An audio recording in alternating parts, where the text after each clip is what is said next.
Policia po kryen veprime të thelluara hetimore për zbardhjen e ngjarjes së ndodhur më datë 19/5/2026 në tregun e fruta perimeve në lagjen Xhevdet në Pravishta, ku fillimisht u dyshua si ngjarje aksidentale.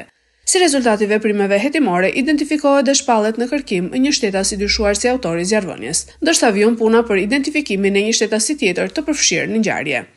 Në njoftimin zyrtar të policisë thuhet se më datë 19/5/2026 në sallën operative të Komisariatit të Policisë Lushnjë është marrë njoftim se në tregun e frutaperimeve të qytetit kishte rënë zjarr.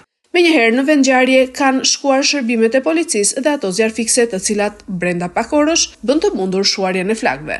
Si pasojë e zjarrit janë dëmtuar disa tezga dhe produkte në pronësi të disa tregtarëve.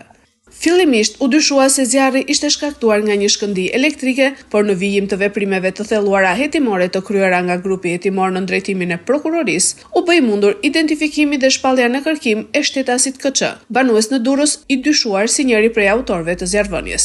Nga kqyrja e pamjeve filmike, rezulton se shtetasi KÇ shfaqet pranë tregut së bashku me një shtetas tjetër, ende të paidentifikuar, të cilët dyshohen se në bashkëpunim me njëri tjetrin kanë ndezur zjarrin dhe më pas janë larguar nga vendngjarja.